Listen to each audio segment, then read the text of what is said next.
wrestling. Welcome back to our Friday video installment of our WINCLY podcast. It is me, your managing editor, Nick Hausman, and I am joined here this week because Raj Giri's not here. He's on vacation. He's jet setting and high flying. I have right here today on the show my very good friend, Michael Weissman. Michael, thank you so much for joining me on our very special Friday video WINCLY. Happy to be here. I always feel bad. I'm always filling in for big names like Raj Giri or Matt Morgan. And I know I don't give the people what they want like those guys do. But you know what? I'm like the great value brand of those guys. So we're good. We're good. Sure. Absolutely. You're not, I don't know. You're not Burger King. You're like just burgers. Is that a thing? I don't know. Is that better or worse than Burger King? I don't know. Probably worse. They're just burgers. I'm not the king of burgers.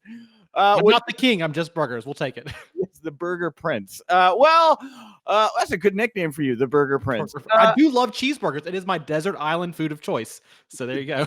I'm going to start to have one of these ever. Hey, welcome, everybody. We're going to have a fun time here today. We're going to have a hootenanny and a hollering here on the Friday WINCLY. I want to remind you guys all, of course, if you're watching us right now, it is Friday. It is 2 p.m. It is the Ringside Wrestling app. That is the place to go. It is free to download. There is now original content 7 nights a week here over on the Ringside Wrestling app, including Fantasy Warfare Season 2, which returns this coming Monday. They've also brought in some new partnerships. They're going to extend their channel lineup. There's going to be more live shows coming soon, and you can check all of that out. Of course, all the great talent here on the Ringside Wrestling app, us, Petey Williams, Josh Matthews, Madison Rain. It's a murderer's row here, and you guys we are happy to have you a part of it. Also here on the show, after Michael Weissman and I finish talking the top 5 stories of the Wink, we are going to have another exclusive video interview for you from our own Andy Malnoski. He was out in the field at WrestleCon 2019. Couldn't be more happy to bring this one to you guys this week because we have Dan the Beast Severn here. One of my favorites. Dan the Beast. That's a big name. There you go. You know, the thing about Dan Severn is he doesn't age. I saw this man at GCW's The Collective over WrestleMania weekend. He came out. He looks and wrestles exactly the same as he did 20 years ago. It's bizarre. He will be 90 years old going down to the ring, whipping somebody's ass still. Like, just guaranteed. I think, we should change his name from Dan the Beast to Dan the Vampire. I think he never ages. Negative connotation. Oh, sorry. With that, let's get to it. The top 5 stories of the Wink. Of course, the top story I thought for this week, we're going to lead it off with some more Jon Moxley talk. Now, he has officially won the IWGP United States Championship. He defeated Juice Robinson in one hell of a bout over at New Japan's Best of Super Juniors finals for the title. What do you make of Jon Moxley winning a top title in New Japan Pro Wrestling? It's crazy to me, right? Jon Moxley 2 weeks ago, 3 weeks ago, we were saying, oh, he might show up in AEW. And then here we are 2 weeks later. Biggest thing, one of the biggest, if not the biggest thing to happen that night in AEW, his surprise return to pro wrestling after leaving WWE so soon. And then now he's in New Japan winning major championships. You know, somebody pointed out online, he is the first ever United States WWE champion and United States IWGP champion. So it's a huge thing. And this title means a lot to New Japan. So for him to win this championship in his debut match for this organization, it shows that they see value in him and helping them extend their brand into America. So an incredible moment. So much to talk about here, too. His ring gear was phenomenal. He looked great. We had a new finisher. I mean, it's just such a big surprise, but I'm glad to see it happen, and it's a logical next step for Jon Moxley. Seeing him in those short trunks, man, I was like, man, he is a wrestler. He doesn't just look like a dude in Roadhouse anymore, you know? Well, so many people thought, I think, that Jon Moxley was going to come back and go back to his hardcore shtick, his hardcore gimmick. And I think we will definitely see some of that from Jon Moxley. But I think what we're also going to see is the wrestling that he learned and mastered in WWE, and he's going to bring that back to the Indies in some new and creative ways. And you definitely saw some of that in this match against Juice Robinson. So what do you do here if you're New Japan Pro Wrestling and you're AEW, right? Like, does Jon Moxley hold the title here through the summer, drop it just before they get on TV on TNT this October? Or do you have this guy go on a tear, take this title right onto AEW television when they go live on TNT? Well, I think it depends on what New Japan wants to do in the fall, right? Because I absolutely, he keeps it throughout the summer. It's a bunch of hype for New Japan right now, again, in the United States market that they've been trying to break into now for some time. So it makes sense for him to hold on to this championship. AEW has said, Tony Khan has said, Jon Moxley is under an exclusive contract, but they are willing to let him work some dates for outside organizations when he's not doing AEW. I think for me, the logical thing would be let him keep the championship through the rest of 2019, and he drops it next year at Wrestle Kingdom. But it depends on how much New Japan wants to use him in the fall. But if I were New Japan, I would think, hey, listen, this guy, he's going to draw some eyes to us. He's a big deal right now. We'll use him in limited dates, but at least he'll still be a part of us while he is helping promote the AEW brand. And, the other story coming out of this, obviously, a lot of talk about the relationship between ROH and New Japan Pro Wrestling, especially coming out of their Madison Square Garden show, where it does seem like some wires got crossed communication-wise with some of the booking that happened on that show. I mean, if you're New Japan Pro Wrestling and you're looking at the end of the year when, reportedly, I think they're going to be, coming up on the end of their contract with ROH. Do you stick to your partner here, or do you maybe start having conversations about the new big dog in the room that you could be doing business with over here in North America? There's a variety of reasons you leave Ring of Honor. I mean, number one, like you mentioned, the crossed wires at the Madison Square Garden event. That was a big deal. And I think it showed a lack of trust between those two partners, right? So to me, that undermines their credibility a little bit as far as Ring of Honor goes. Ring of Honor has felt like they've been struggling since they've lost all these big names to AEW and to the indies, guys like Cody Rhodes, like Kenny Omega. So I think, again, another reason New Japan might want to reconsider this. But finally, the biggest reason, you've worked with these AEW guys before and found a lot of success with them, right? Cody Rhodes, Young Bucks, obviously. Kenny Omega, you found a lot of success with him in your promotion. So why would you not turn to them to continue that partnership? And again, AEW is a much hotter brand in America. So if you want to get those American eyeballs on your product, they're the way to do it. Yeah, there you go. Well, let's talk about another American product here as we go to our second top story of the week. We're going to shoot back over here to WWE. Brock Lesnar, bait and switch, teasing that Money in the Bank cash in for Monday Night on Raw. Didn't happen. Instead, he demanded that they cash in the Money in the Bank, I guess, this Friday at Super Showdown. Now, with that in mind, before we get to the conversation about the bait and switch that happened here, I want to point out that Raw saw a 10% increase in viewership this week. It featured this Brock Lesnar tease. It also featured the return of The Undertaker. What do you make of the bait and switch here that Brock Lesnar and Paul Heyman had with the Money in the Bank briefcase? The reaction online to this 10% increase is killing me right now because you have so many fans saying WWE is back. Look, a 10% ratings increase, and we're going to see it. I don't know. They expect it to skyrocket from here for weeks on out, right? It is very obvious to me these ratings went up because you brought out your big guns. You advertise a Brock Lesnar cash-in, which almost you thought would guarantee a new champion. You advertise The Undertaker, a guy you never see come to Monday Night Raw at all anymore. So you brought out some of your biggest guns. Of course, it makes sense. There's going to be a 10% increase. And while you did do the bait and switch, fans stuck around so they could see. And I think numbers might have went down in the third hour. If I remember correctly, they went up. They actually went up the third hour. They dipped for the second hour and then ticked back up a little bit for the third hour, which I thought was very interesting. Well, and you kept The Undertaker on for the very last segment of the night. So again, you brought out your big guns. It doesn't surprise me you saw a 10% increase.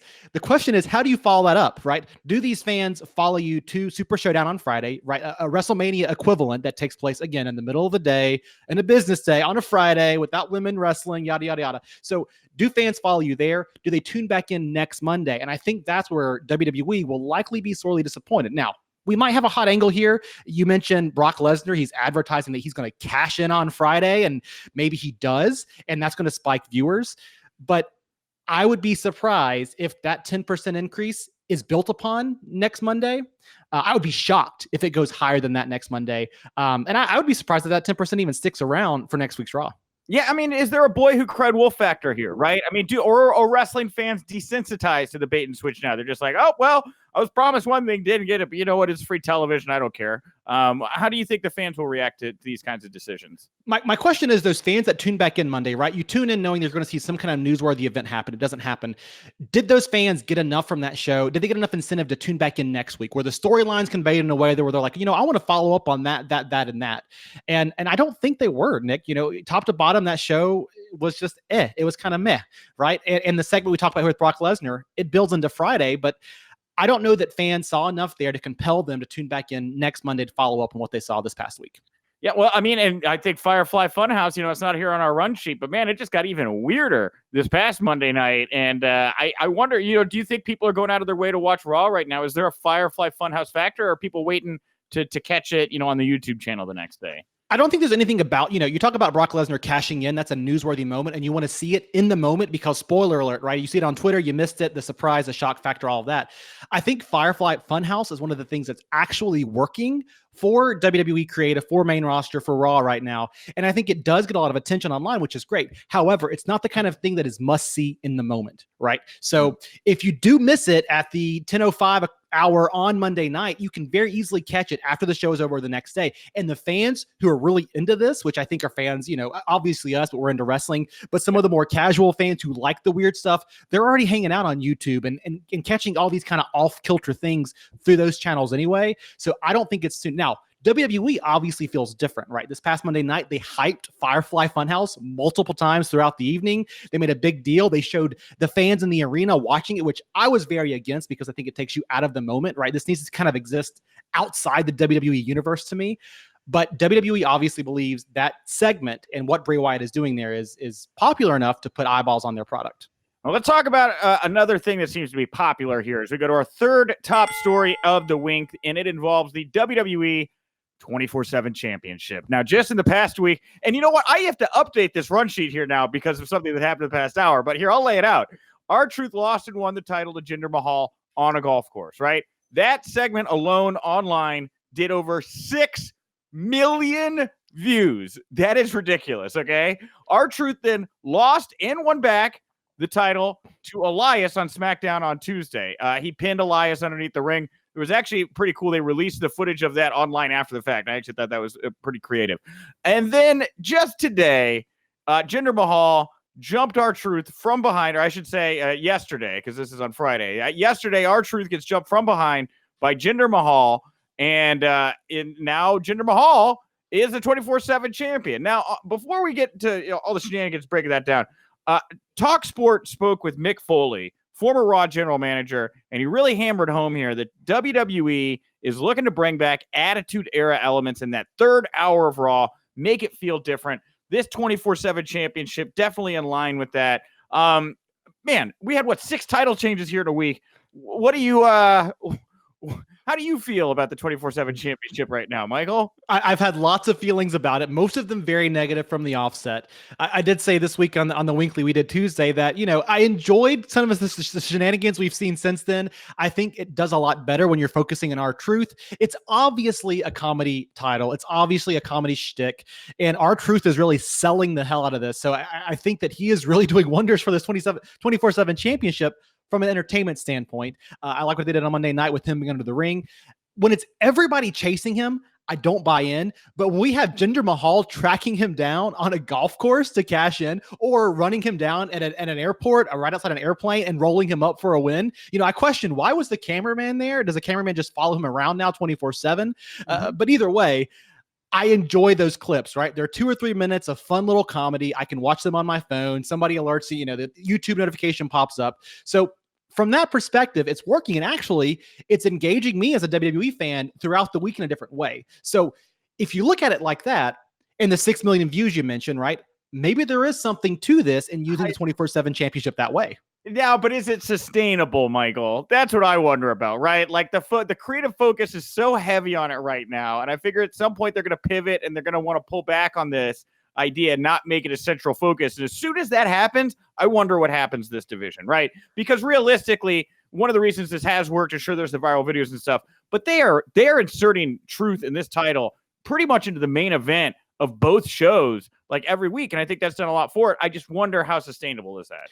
It's going to flame out, right? At some point, fans are going to get tired of seeing Jinder Mahal or whoever else roll him up in random places. That's funny now because it's new, it's different. But at some point it will flame out and this title will mean nothing. So you'll just retire it and there will be no hurrah about it. The question for me is, what does WWE learn from this, right? Because again, they tried something different here. We all kind of put our thumbs down and said, this is no good, boo, whatever. And yet 6 million views on YouTube, it works. So are they learning the wrong lessons from this? Are they going to do more comedy shticks? Are they going to do more viral stuff?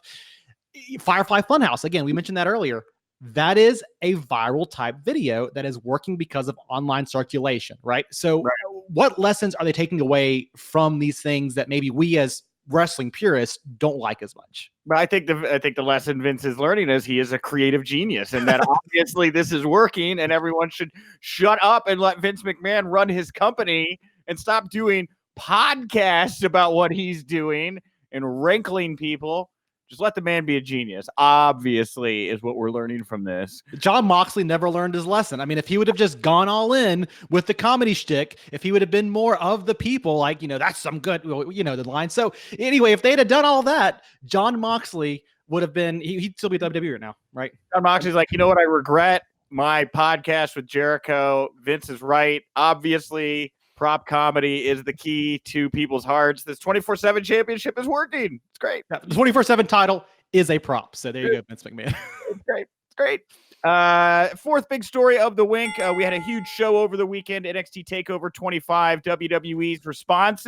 Many people have said WWE's response to Double or Nothing. Adam Cole defeated Johnny Gargano, took the NXT Championship. Street Profits captured the vacant NXT tag titles. And also WWE announced a UK takeover show that's going to take place on the same day as All Out here in August. So it will be happening earlier in the day before All Out actually happens. We talked a bit about this earlier this week. For me, the big takeaway here is just the fans are winning, right? You're going to get a whole day here where you're going to get to start your day with a takeover. You're going to get to end it with an All Out. You get to enjoy all of this. As competitive as it may be getting for folks in the boardrooms of pro wrestling companies right now, the fans are winning. This is really a golden era where these are the problems wrestling fans have to worry about. Too much good wrestling. I've bought into this narrative as well, right? We've been comparing WWE to AEW since Double or Nothing, right? The Monday Night Raw afterwards. How is Vince McMahon going to respond? And there was really no response, right? Other than the Sami Zayn segment. And then this past Saturday, this phenomenal NXT TakeOver 25 card, right? Is this a response to AEW? Well, no.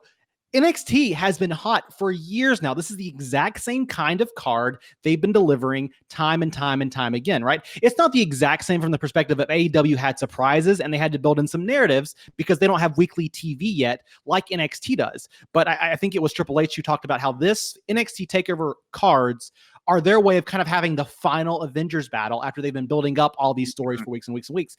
And it delivers, right? And you compare the two cards, they're different, but both are phenomenal. And to your point, as wrestling fans, we all win when this happens, right?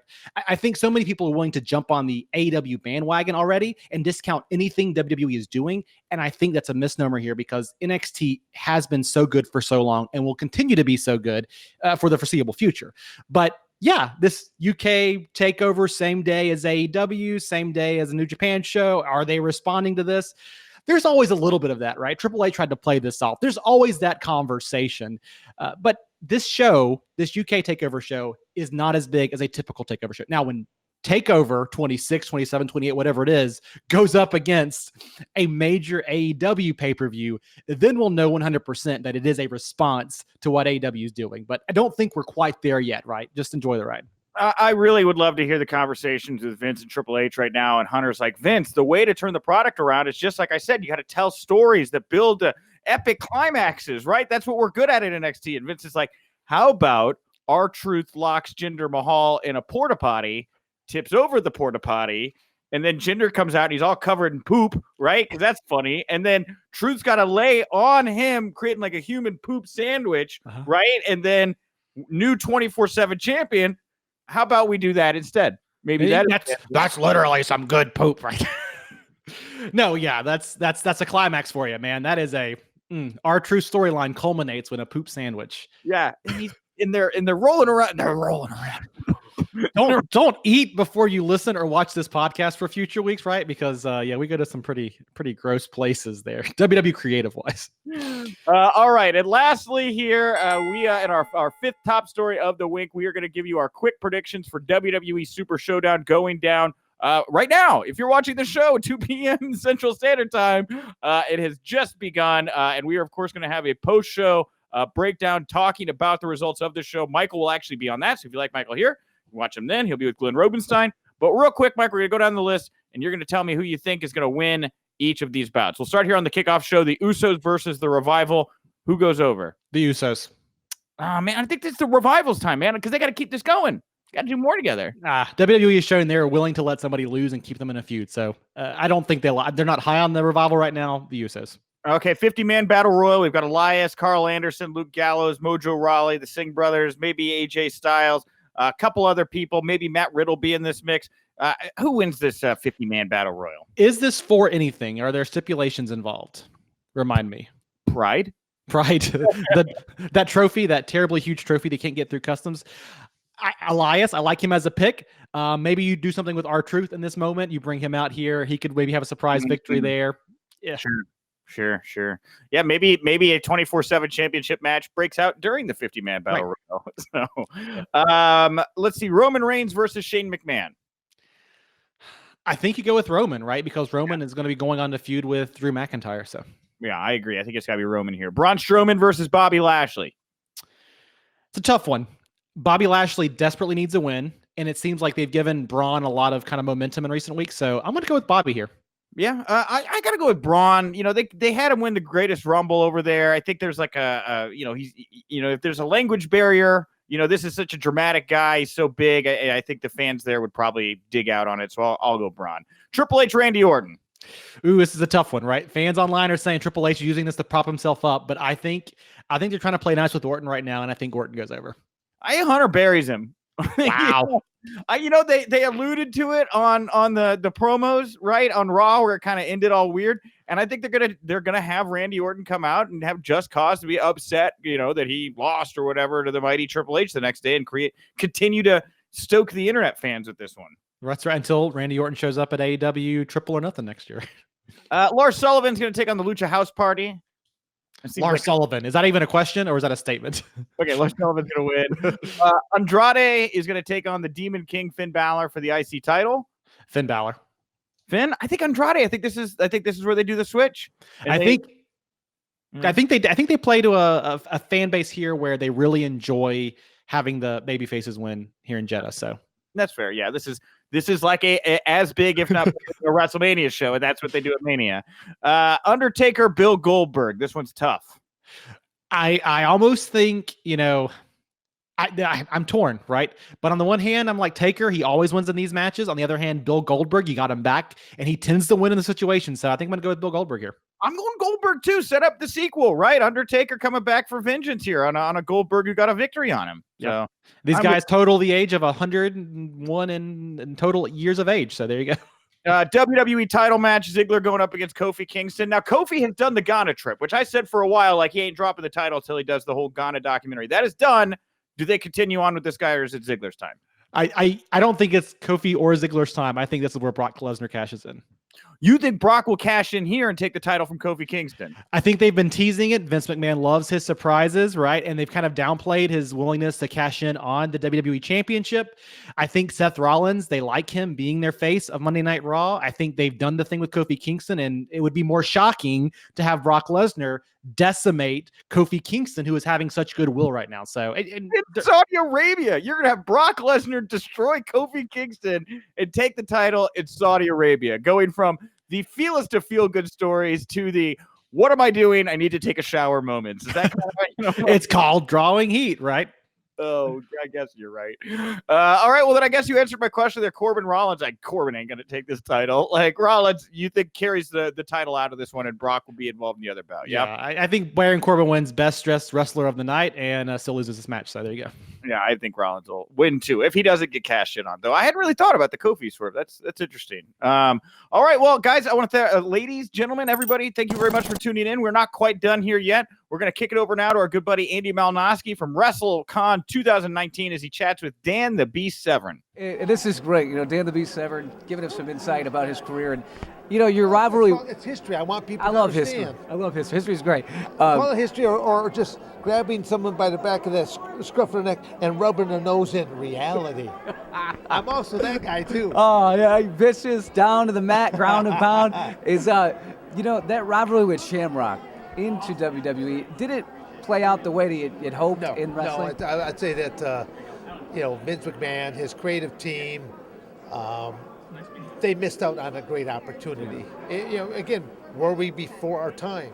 Because, now when you look at the plethora of MMA guys that are crossing over into professional wrestling now, it's, we were just, we were before our time, or we were the pioneers of maybe that arena as well. Boy, and Another really memorable moment of your career, you go back to the Hart Dungeon match with Owen Hart. Yes. And I think someone got popped through the ceiling, I think, in that one, too. Oh, no, that was, well, because that actually was at the Hart residence. The dungeon. And it was for about 3 hours while they're setting up their camera angles and sound system, stuff like that.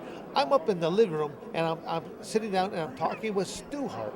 Yeah. So that was cool to sit there for 3 hours, listening to him tell stories, but then also he was engaging me with quite a bit of conversation. He has a real liking for the shooter background, stuff like that. And then I saw Owen a couple weeks later at one of the house shows, and then he goes, Owen comes up and he goes, "Here, my dad wanted you to have this." It was an Owen Hart shirt signed by Stu Hart. And so it's like, it really meant something to me, because I mean, I knew about the Hart Dynasty. I knew about Stampede Wrestling. I knew about, it was just, to get something like that was nice. Awesome. Unexpected. Awesome. Well, Dan, just two quick things that we're all set here at WrestleCon is talk to me about, obviously the MMA world is so different than sports entertainment, but Brock Lesnar, you already kind of touched on that a little bit. He's not really a champion that's there all the time, and it's kind of fluxed back and forth with the companies, and I just want your opinion of Brock Lesnar. I mean, obviously, the man has made a lot of money in both industries, so I can't say nothing bad about that. I mean, ultimately, he's involved in an industry that you don't have a very long career. The fight world is not a long-term career. You're only as good as your next match, and you have a game plan. Your opponent has a game plan. If someone's about to come up on a short end of the stick. Right. Yeah. So I always tell a lot of young athletes, you better have game plan B, C, and D, because game plan number one is not going to always work out there for you. Right. So have other things that you can fall back to, and that's what a lot of professional athletes, they just don't realize. They think their career is going to go on forever, and it's not. Professional wrestling, this is, one of the perfect examples. People don't realize that it actually has the highest death rate of all professions. Yeah. Now, a lot of it's due to chemical cocktails, but nevertheless, the number of matches that they take place, the painkillers, the muscle relaxers, something to get them up and going in the morning, something to put them down at night, and then all the other stuff that's going in between. I need to have gargantuous muscles. I need steroids. I need growth hormones. So it's just a vicious cycle. It is, and you really kind of hit on my next question. HBO, of course, having a series that came out, and John Oliver talking about, there needs to be some time off. There needs to be insurance, for these wrestlers in the WWE and other companies. Yeah. That seems like a no-brainer. Well, when you think about both industries, there is no pension program. You're basically contracted labor. But you see other types of team type sports. There is something for the NBA teams. There are things for NFL teams. There actually are things that they can fall back upon, where there are unions, things of nature. It will happen eventually. Keyword there is eventually. It's going to happen. It's who actually holds all the power. The athletes actually hold the power, but they're lured by the almighty dollar. It's easy to break one off from the herd and say, "Hey, we got this deal for you." And as I go on, and that temptation of dollars, I could take care of myself and my family. What are these other guys going to do for me? So it's again, that's kind of the tough part about it, but that's part of what's all there. So trust me, I know a lot of the background work. It was always just a part-time job to me, not even a job, a part-time hobby, because there was no real money in UFC. There was no money on the independent professional wrestling scene. Ironically to say, I made my best paydays working for the WWF at the time, now known as WWE. Yeah, and Dan, final thing here tonight to all the viewers out there at WrestlingInc.com is this right here. What makes someone successful in any endeavor? Obviously, a lot of success for you. It's interesting. I boil it all down to one word: sacrifice. What that means, it touches in a whole lot of different areas. Everyone has 24 hours in a day. How do you utilize your day? And to me, it's like going, I work usually on average 18 hours a day. I need 6 hours of sleep. And then I'm ready to go again. I've worked for myself since 1992. Now again, it was scary in the beginning, but fast forward today, I wouldn't have it any other way because of the opportunities. And fast forward to today, even I'll be turning 61 here shortly. Every day when I fire up the laptop, it's like Christmas of new opportunities. And I think it's pretty incredible that people are still calling me. They want to book me for this, book that, because I have a great story to tell. I'm an athlete. I defied certain barriers young in my age. I was doing things at 18 years of age that I should never have been doing, but I'm doing these things at 18 years of age. I'm beating world champions, Olympic champions. And then on the other side of the mountain now, at going on to 61 now, I'm still defying the age barriers. I'm still out in rings. I'm still doing things that they're like, I have so many other guys here. They're like, you look the same. What are you doing? Yeah, you really do. That's the crazy Well, one. it's not the real color of my hair. I mean, everything is Snow White anymore. I mean, the stash is Snow White, eyebrows Snow White. The vanity is, I color. What's the secret? Like yeah. A lot of shadowing. Okay, turn certain ways. Yeah, no. But I mean, I still work out almost on a daily basis. I watch what I eat. I mean, it's the inevitability is we will all die. You will die quicker by sitting around doing nothing. I'm a big believer that I've already lived the life of half a dozen men already. I plan on living a life of a few more before the beast ever throws in the towel. That's right, baby. Day of the Beast, Severn. Thank you so much. It was a lot of fun. Right here at WrestleCon for WrestlingInc.com.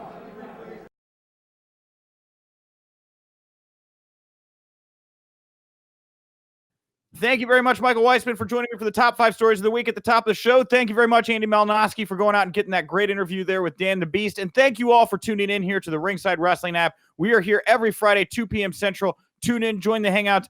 Go over to Ringside app on Twitter, Ringside Wrestling app over on Instagram. You can also go over to our Pro Wrestling Tee stores for Wrestling Inc. Go get yourself Wrestling Inc. logoed shirt or Jack Journalist shirt. Take a photo in the shirt. You tag me, you tag the site, we retweet you. You get followers. It's great. It's a wonderful socio-economic relationship we have with you in the t-shirt store. So that's the secret that I've been missing out on all these years. There you go. Yes. Also, go over to our iTunes page, Wrestling Inc. Audio. You can leave a nice 5-star rating or a comment. Let everybody know you love all of our shows. Of course, we do the WINCLY in podcast form Tuesday through Thursday. It's me, Mike. It's Justin LeBar. A lot of great guests. We got some huge interviews dropping next week. I can't stress that enough. So be sure to check those out. And go come back here or go over to our YouTube page. 6 p.m. It's Friday, 6 p.m. Central, right after Super Showdown goes off the air. Michael Weissman, Glenn Rubenstein, their Super Showdown post show will be as good, if not better, than the actual Super Showdown. Guaranteed. Mike, anything you want to plug, promote, put over here to wrap up the show? As always, if you like what I did here, you want to see all my takes on wrestling, good, bad, ugly, you can follow me on Twitter. I am at The Real Wiseman. And, I post lots of cute pictures. I have a dog and 2 cats. And so if you want to see them, follow me on Instagram. I am at wiseman.ma.